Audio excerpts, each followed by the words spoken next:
자, 오늘 하나님 말씀 보도록 하겠습니다. 오늘 하나님의 말씀은 로마서 11장 29절 말씀입니다. 로마서 11장 29절 말씀.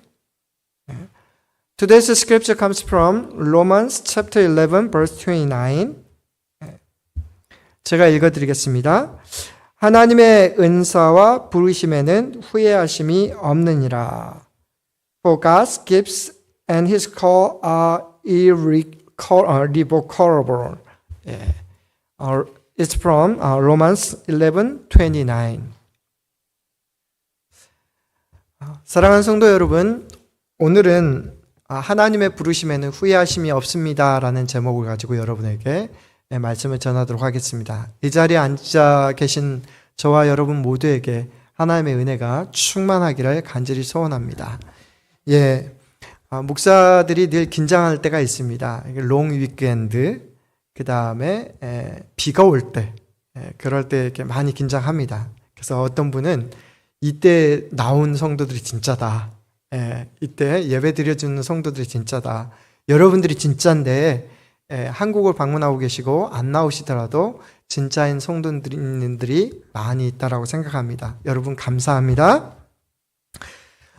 사랑하는 성도 여러분, 우리는 늘 변화하는 사회 속에 살고 있습니다. 우리 인생은 변합니다. 환경도 변하고, 조건도 변하고, 감정도 변하고, 마음도 변합니다. 사실 어떤 것들은 늘상 똑같아 보이는데 시간이 지나면 바뀌어 있기도 하고, 또 어떤 것들은 내 생각보다, 내가 뜻하는 것보다 더 빨리 바뀌는 경우가 있습니다. 그런 것에 따라서 우리는 반응을 해야 됩니다. 그렇기 때문에 가끔씩 우리는 후회를 합니다. 저번에 내가 이렇게 할 걸, 이 사람을 만날 걸, 또 그때 내가 이런 말을 할 걸, 이런 말을 하지 말 걸, 그런 후회를 합니다. 왜 그렇습니까? 우리는 내일을 모르기 때문에 그렇습니다. 그런데 우리 하나님은 신실하신 하나님이십니다. 오늘 말씀에 하나님의 은사와 부르심에는 후회하심이 없다라고 말씀하고 있습니다. 뭐라고요? 하나님의 은사와 부르심에는 후회하심이 없습니다. 오늘 이 말씀이 저와 여러분을 위한 약속의 말씀이 됐으면 좋겠습니다. 이 말씀을 통해서 저는 세 가지를 살펴보고자 합니다. 첫째는 여기 나오는 은사와 부르심이 무슨 뜻인지, 두 번째는 이 은사와 부르심을 따라서 실제로 내가 어떻게 살아가야 하는지, 그리고 세 번째, 이 은사와 부르심을 주신 목적이 무엇인지 여러분에게 함께 나누고자 합니다. 사실은 오늘 이 한 절 말씀, 11장 29절 이 한 절 말씀에는 우리 하나님의 놀라운 성품이 담겨져 있습니다. 하나님의 은사와 부르심에는 후회하심이 없다라고 하는 그것에는 하나님의 놀라운 성품이 담겨져 있는데, 어떤 성품이 담겨져 있냐면 하나님은 신실하시다라는 것입니다. 영어로 얘기하면 Our God is faithful. 우리 하나님은 신실하시기 때문에 그 약속을 처음부터 끝까지 이루어 주신다라는 것입니다. 두 번째는 하나님은 우리에게 약속을 주셔서 그 약속을 끝까지 지켜주시는데, 그 일에 대해서 하나님이 앞서 행하시고 그 일들을 진행해 가신다라는 것을 전제하고 있습니다. 세 번째로, 그 하나님의 신실하심에 부르심을 받은 저와 여러분을 끝까지 포기하지 않으신다라는 것입니다. 하나님이 저와 여러분을 끝까지 포기하지 않는다라는 것입니다. 이걸 기억하셨으면 좋겠습니다. 오늘 설교를 준비하면서 사실 이거 하나만 여러분이 기억하셔도 좋겠다, 그런 생각을 합니다. 하나님이 한결같고, 왜냐하면 하나님은 알파와 오메가 되시기 때문에 그렇습니다. 그리고 하나님이 우리에게 통한 하나님의 계획을 이루시고 여러분을 포기하지 않는다. 여러분이 어떤 상황에 있든지 결코 포기하지 않는 하나님을 여러분은 끝까지 붙드셨으면 좋겠습니다. 자, 그러면 앞에서 나온 하나님의 은사와 부르심 그렇게 했는데, 은사는 어떤 뜻을 갖고 있습니까? 원래 헬라어로는 카리스마라고 얘기합니다. 여러분 많이 들어보셨죠? 아주 목소리 높고 리더십이 넘치는 그런 사람을 카리스마가 장난 아니다 그렇게 얘기하는데, 원래 뜻은 뭐냐면 하나님께서 우리에게 주신 선물입니다. 각자에게 주신 선물이다라는 것입니다. 이것을 우리는 재능 혹은 달란트라고 이렇게 번역할 수 있습니다. 은사, 그러니까 쉽게 말해서 많은 사람들이 이거는 성령의 은사를 얘기하지, 어떤 사람 신유의 은사, 어떤 사람 방언의 은사 그렇게 얘기하는데, 여러분 여기서 말하는 은사는 더 큽니다. 하나님께서 각자에게 독특하게 주신 재능을 의미합니다. 어떤 사람에게는 리더십의 은사가 있고요, 또 어떤 사람에게는 돈을 잘 다루는 경제의 은사가 있습니다. 또 어떤 사람은 예술적 은사가 있습니다. 이것들이 은사라는 거예요. 우리 교회도 보니까 은사가 넘칩니다. 어떤 분은 기타를 치시는데 일사오도로 기가 막히게 치시는 분이 있습니다. 전문가한테 안 배웠는데 그걸로 이렇게 기가 막히게 치시고요. 또 어떤 분은 떡을 해오는데 아주 이렇게 감동이 될 만큼 떡을 해오세요. 그래서 배우셨습니까? 그랬더니 안 배우셨대요. 그런데 너무 이렇게 잘하세요. 또 어떤 분은 은혜로 정말 사랑이 너무 넘쳐서 섬기는데 정말 이렇게 귀하게 섬겨주신 그런 분들도 있습니다. 이 말씀 가운데는 뭘 전제로 하고 있냐면, 저와 여러분에게 꼭 맞는 은사를 꼭 한 가지 이상씩을 주셨다라는 거예요. 한 가지 이상씩을 꼭 주셨다라고 하는 것입니다. 나는 은사가 없어, 그런 분은 아무도 없다라는 것입니다. 저와 여러분 가운데는 꼭 은사가 있다라는 것입니다. 두 번째로요, 부르심이라고 얘기를 하고 있습니다. 부르심이라고 하는 것은 두 가지 의미를 담고 있습니다. 첫째는 하나님께서 우리를 불러주신 그 초대의 자리를 의미합니다. 그러니까 하나님께서 우리를 교회로 불러주셨습니다. 특별히 이상하게 저와 여러분을 보스턴 소망교회로 불러주셨습니다. 이것은 하나님의 특별한 부르심이다라는 것, 특별한 소명이다라는 것입니다. 이 교회에 불러주시고 여러분에게 직분을 주셨습니다. 이 직분을 주신 것이 하나님의 부르심이다라는 것입니다. 어떤 분은 집사로, 어떤 분은 권사로, 어떤 분은 장로로 불러주시고, 어떤 분은 이러이러한 일들을 하도록 불러주셨다라는 것입니다. 부르심이라고 하는 것은 교회에만 적용되는 게 아닙니다. 여러분을 부르신 그 자리, 삶의 자리도 역시 하나님의 부르심이 적용됩니다. 가게로 부르셨으면 그 가게로 부르셨다라고 하는 하나님의 특별한 부르심, 하나님의 초대가 됩니다.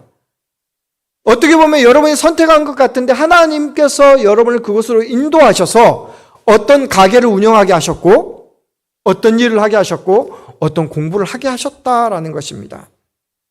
사도 바울은 말합니다. 하나님은 그 부르심을 후회하지 않는다. 이 말은 내가 저 사람을 부른 것, 내가 저 사람에게 직분을 주는 것 실수였어, 저 사람은 자격이 없어, 그런 말을 하는 것이 아닙니다. 그 누구든지 하나님께서 부르신 그 부르심의 자리에는 우리가 넘어져도, 우리가 실패해도 여전히 하나님은 우리를 그 자리로 부르시고 있다라는 것입니다. 속상할 때가 있죠. 저 사람은 왜 저럴까? 혹은 내가 왜 저럴까? 내가 왜 그럴까? 그럴 때가 있습니다. 그래서 행여나 나는 하나님의 부르심의 자리에 합당하지 않다라고 생각하는데, 하나님은 결코 그렇지 않다라는 것입니다. 하나님은 우리를 실수가 없이 부르신 분이 아니시다라는 것입니다. 오늘 이 말씀을 전하는 데는 배경이 있습니다. 이 배경에는 사도 바울 마음 가운데 평생의 마음의 짐으로 가지고 있었던 것이 한 가지 있었습니다. 그것이 뭐냐면 자기들의 동족이었습니다. 이스라엘 사람들, 유대인 사람들, 먼저 하나님을 믿고 하나님의 선택된 백성이라고 믿었던 그 사람들이 하나님 앞에 불순종했습니다. 그 불순종은 뭐냐면 최고의 불순종을 했는데 예수 그리스도를 부인했습니다. 예수 그리스도를 십자가에 못 박았습니다. 하나님께서 그들에게 예수 그리스도를 통해서 구원을 얻으라고 당신의 외아들을 보내주셨는데, 다른 사람들은 믿는데 유대인들만 거부했습니다. 그래서 그 마음 가운데 큰 짐이 생겼습니다. 하나님이 우리를 버리신 걸까? 우리도 예수님의 십자가 부활을 믿지 못하게 하는 것일까? 그런데 마음 가운데 어떤 생각이 드냐면, 우리 하나님은 크시지, 인간의 불완전함보다 크고 인간의 실패보다 더 강하신 분을 깨닫게 되었습니다. 그러면서 그 안에 기도 제목이 생기기 시작합니다. 우리 하나님의 부르심에는 후회하심이 없어. 그러므로 지금 이스라엘 백성들이 하나님을 부인하고 있을지라도 하나님을 그들을 부르신 데는 언젠간 그들이 돌아와서 하나님께로 돌아올 것이라고 믿게 되었습니다. 여러분, 요한계시록에도 하나님께서 유대인들을 전부 다 회복시키는 그런 장면이 나옵니다. 제 동기 하나가 지금 벌써 7년 이상을 예루살렘에서 텔아비브에서 유대인들을 위해서 선교하는데 복음을 전하는데 씨알도 안 맥힙니다. 씨알도 안 맥혀요. 그렇게 전하는데 오히려 인터내셔널 학생들이, 거기에 공부하러 오는 학생들이 복음을 받아들이지, 유대인들은 오히려 복음을 전하면 눈을 부릅뜨고 선교를 방해합니다. 그럼에도 불구하고 하나님, 사도 바울의 마음을 가지고 복음을 전하고 있습니다. 그 마음 가운데 뭐라고요? 하나님이 이스라엘을 선택한 데는 결코 실수하실 리가 없어. 하나님께서 그들을 부르신 데는 후회하심이 없어. 여러분, 어쩌면 사도 바울도 자격과 조건을 따지면 하나님의 은혜하고는 가장 먼 사람입니다. 왜냐하면 그전에 예수 믿는 사람들 죽이려고 했거든요. 예수 믿는 사람들 핍박하는 데는 제일 앞장서서 얘기를 했거든요. 어떻게 보면 저 사람은 예수 믿는 데는 1순위가 아니라 쫙 끝에 맨 마지막 순위가 돼야 됩니다. 그런데 그런 거를 하나님은 불러주십니다. 그리고 이방인을 위한 사도로 불러주십니다. 여러분, 자격과 조건을 따지자면 불가능한데 하나님의 강권적인 사랑과 은혜를 따지자고 하면 그것을 넘어설 수 있는 것은 그 어떤 것도 없다라는 것입니다. 이것을 경험했기 때문에 사도 바울은 지금 하나님의 부르심에는 후회하심이 없다라고 얘기했던 것입니다. 설교를 준비하면서 제가 신학대학원 때 첫 예배를 드렸을 때가 생각이 났습니다. 강당에 앉아서 이렇게 신학대학, 그러니까 목사가 되겠다고 하는 그런 사람들이 쭉 앉아서 말씀을 듣고 있는데, 앞에서 말씀을 전하시는 교수님이 이런 질문을 합니다. 여기에 앉아있는 사람들 중에 이 세상을 사로잡을 만큼 유식하고 또 부유하고 똑똑한 사람이 얼마나 될까요? 그래서 저도 한번 둘러보라고 그래서 이렇게 한번 쑥 한번 둘러봤습니다. 가만히 보니까 똑똑한 사람 한 명도 없었어요. 부유한 사람 한 명도 없었어요. 제가 보기엔 지극히 평범한 사람이에요. 또 옆을 좀 둘러보니까 뭐 이런 사람도 나이 먹어갖고 예수 전한다고 목사가 되겠다고 왔을까? 좀 한심해 보이는 그런 사람들도 있었습니다. 왜 불렀을까? 저는 그런 생각이 들었다고요. 지독한 선입관념이 있죠. 그때 이 교수님이 이렇게 얘기합니다. 여러분 걱정하지 마십시오. 하나님이 여러분을 부르셨습니다. 누가 불렀다고요? 하나님이 저와 여러분을 부르셨습니다.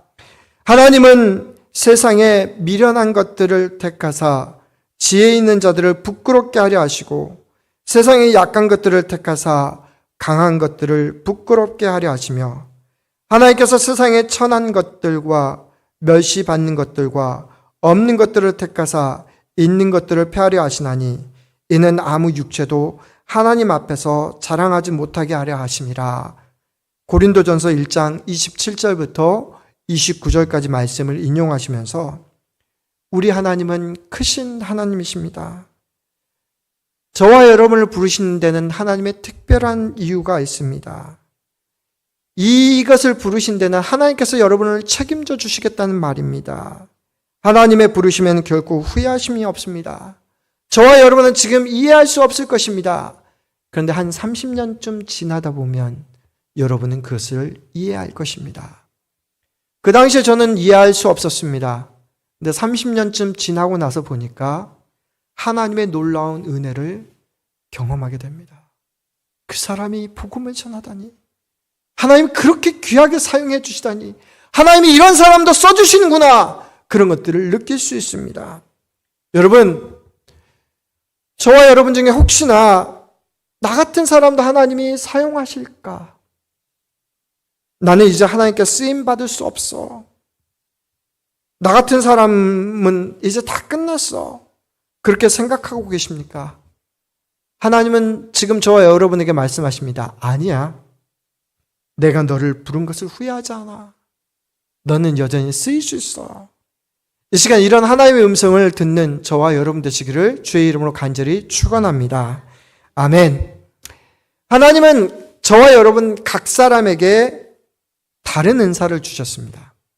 같은 은사를 주신 사람도 있지만 엄밀히 얘기하면 다릅니다.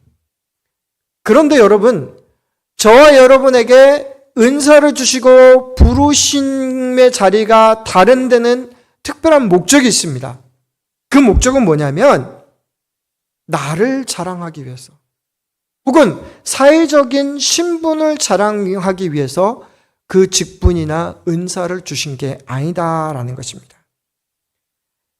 하나님께서 우리에게 은사를 주신 이유는 딱 한 가지입니다. 하나님의 교회와 하나님의 공동체를 세우라고 주셨습니다. 나를 위한 자랑과 사회적인 신분을 위한 것은 언젠가는 끝이 있습니다. 그러나 우리가 하나님의 나라와 하나님의 교회를 위해서 우리의 은사를 사용할 때 그것은 영원토록 사용하십니다. 쓰면 쓸수록 더 크게 사용하신다라는 것입니다. 하나님은 우리의 재능, 기술, 경험, 심지어 상처까지도 교회와 다른 사람을 세우는 도구로 사용하십니다. 사실 그것들은 크기에 상관없습니다. 그것들은 유명함에 상관없습니다. 그것들은 강함에 상관없습니다. 나이에 상관없습니다.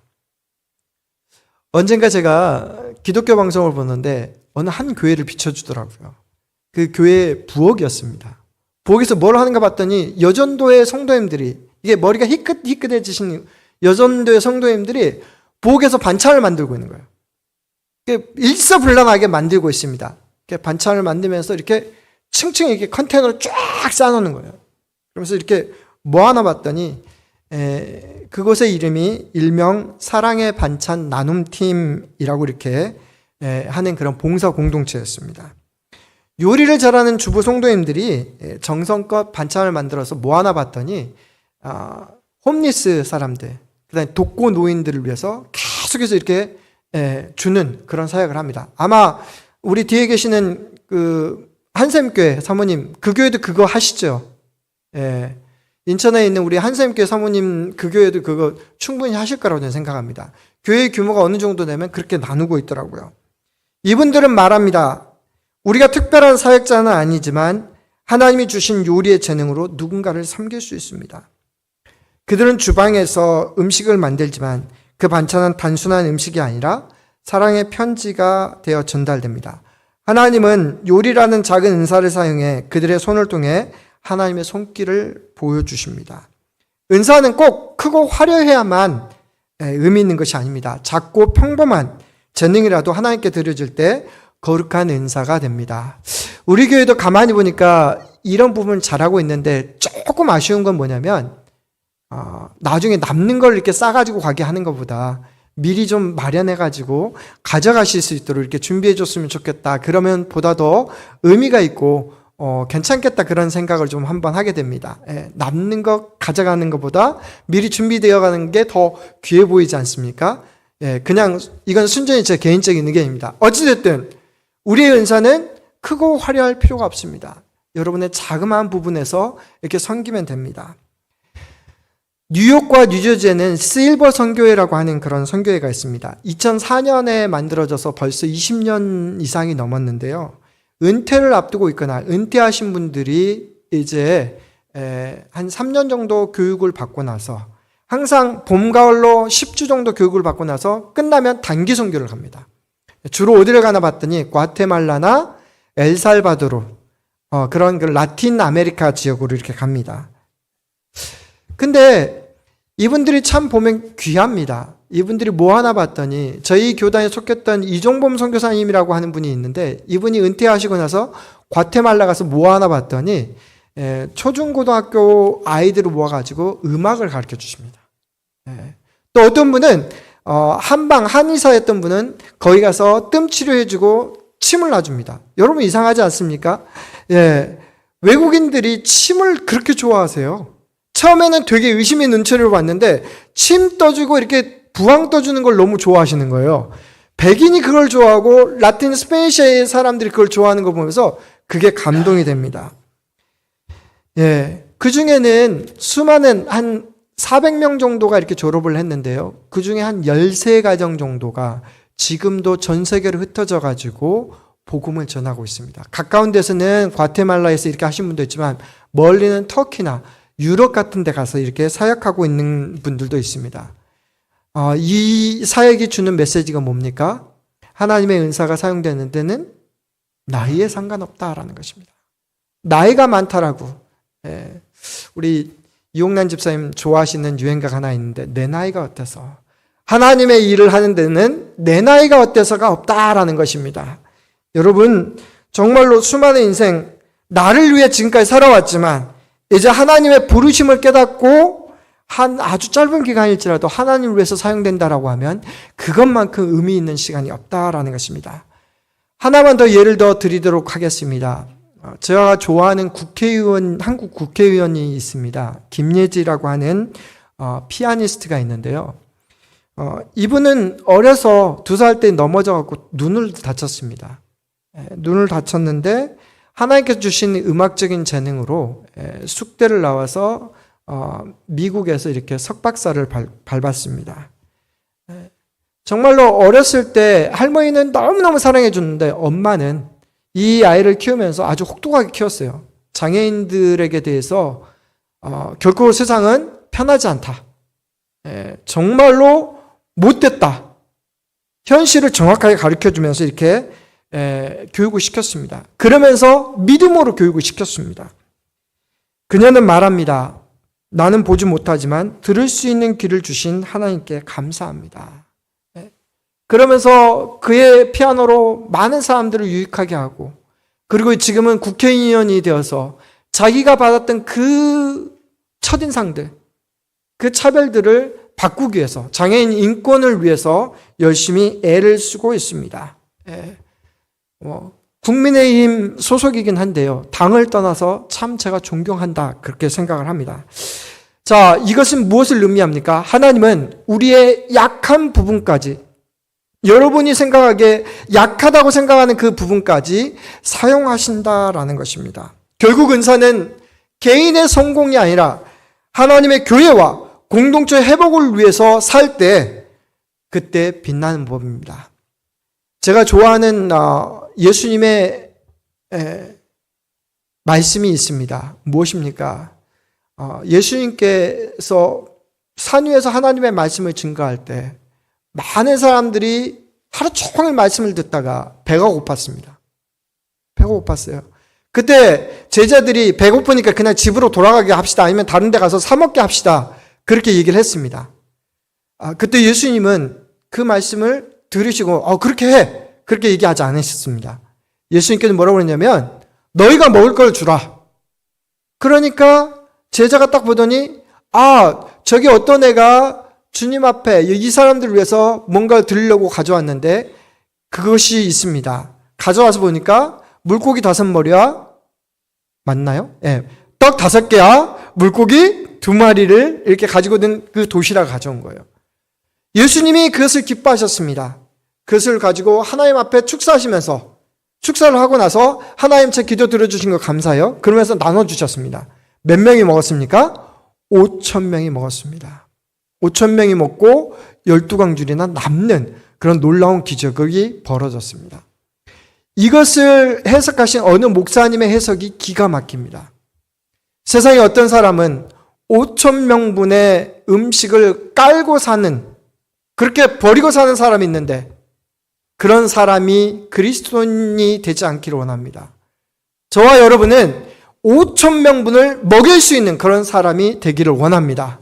세상 사람들 가운데 많은 경우 우리는 그것을 먹어서 없애버릴 수 있지만 우리의 인생이 하나님의 영광을 위해서 하나님의 교회와 우리에게 주신 그 공동체를 위해서 그만큼 이 작은 것으로 5,000명을 먹일 수 있다라고 하면 그만큼 하나님이 기뻐하는 그런 사람이 되지 않을까 생각합니다. 자, 이제 이 말씀을 우리가 어떻게 우리 삶에 적용할까요? 오늘 말씀을 듣고 우리가 먼저 해야 될 것이 있습니다. 첫째는 내게 주시는 은사가 무엇인지 발견하는 것입니다. 하나님 내게 주시는 은사가 무엇이지 나는 아무런 은사가 없다라고 얘기하신 분은 하나님 앞에서 믿음을 포기한 사람들입니다. 하나님은 저와 여러분에게 분명히 한 가지 이상의 은사를 주셨습니다. 모든 사람에게 주신 그것이 손이든 말솜씨든 사람을 돌보는 마음이든 그 자체가 하나님의 부르심입니다.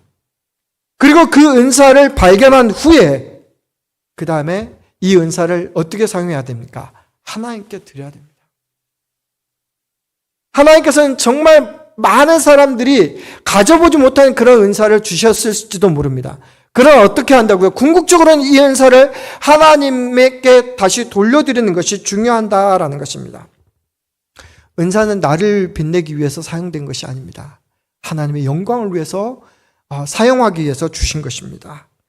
혹 우리가 잘못 사용해서 우리의 은사가 사라졌다고 생각하시는 분이 계실지 모르겠습니다. 그러나 우리 하나님은 어떻다고요?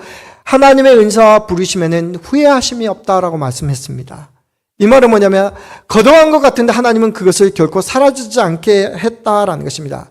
언젠가 반드시 그 은사를 사용할 날이 오게 하신다라는 것입니다. 어떤 청년이 있었습니다. 어릴 때부터 피아노면 피아노, 기타면 기타 기가 막히게 쳤습니다. 뿐만 아니라 작곡도 탁월했습니다. 그래서 일찍부터 교회에서 찬양 반주자로 섬겼습니다. 수련회 때마다 많은 사람들이 그의 은혜를 받고 감동합니다. 주변 사람들은 이렇게 말합니다. 이 형제는 하나님이 찬양의 은사를 주신 사람이야. 그러나 대학에 이런 은사를 받고 나서 자기가 음악적 재능이 뛰어나다는 걸 알고 나서 대학에 지나가면서 이 음악적 재능을 가지고 이렇게 자기 원하는 과에 이렇게 지원을 했습니다. 실용음악과라고 하는 그런 과에 이렇게 지원을 하게 됐는데 한 번에 지원했는데 덜컥 장학금까지 받으면서 붙어버렸습니다. 대학에서 공부를 하면 할수록 재밌는 거예요. 하면 할수록 재밌는데 갑자기 그 마음 가운데 내가 교회에서만 하는 게 너무 좁지 않나. 그래서 어떻게 했냐면 자기 친한 친구들끼리 대학에서 만난 친구들끼리 인디밴드를 만들었습니다. 그래서 홍대 가서 열심히 이렇게 열심히 세상적인 노래를 가지고 이렇게 연주를 하는데 정말로 그야말로 많은 청년들이 와서 자기를 물어보면서 막 오빠 하면서 이렇게 할 때마다 감동이 되는 거예요. 기가 막히는 거예요. 그러다가 점점 교회와는 멀어졌습니다. 어느 날 공연 마치고 오다가 교통사고를 당했습니다. 꼼짝없이 병원에 앉아 있는데 갑자기 마음 가운데서 깊은 공허함이 듭니다. 내가 왜 이렇게 살았을까? 이게 진짜 인생이지. 이게 진짜 인생이라고 하면 허무한데. 그러던 중에 어릴 적에 불렀던 찬송가 한마디 한 소절이 이렇게 들려옵니다. 그 찬송이 이렇습니다. 내 주 대신 예수, 내 주 대신 주를 참 사랑하고 곧 그에게 죄를 다 구하리라. 내 주 대신 주를 참 사랑하고 곧 그에게 죄를 다 고하리라. 이 찬송이 갑자기 생각나는 거예요. 갑자기 생각나면서 그렇지, 하나님 내게 이 음악적 재능을 하나님의 영광을 위해서 쓰라고 주셨는데 내가 지금 뭐하고 있나? 근데 지금 사고를 당해서 꼼짝할 수 없는데 하나님 이 은사를 걷어가 버렸으면 어떡할까 두려워했습니다. 그래서 다시 한번 하나님 앞에 엎드려서 기도합니다. 교통사고이기 때문에 여러분도 아시다시피 시간이 오래 걸렸습니다. 회복하고 나서 그 전의 삶과는 단절했습니다. 그리고 다시 교회에 나가서 기타를 잡고 찬양하기 시작하는데 하나님께서 물밑도록 주시는 감동이 있었습니다. 그가 이렇게 고백합니다. 이제는 사람의 박수가 아니라 하나님의 미소가 내 무대의 이유입니다. 사랑하는 성도 여러분, 이런 성도, 우리에게 주신 은사를 많은 사람들이 받았는데 그것을 쓸모없이 써버린 경우가 있지 않습니까? 여러분, 이 은사를 이제는 하나님이 주신 교회와 하나님의 주신 그 공동체를 위해서 사용하는 그런 저와 여러분 되시기를 원합니다.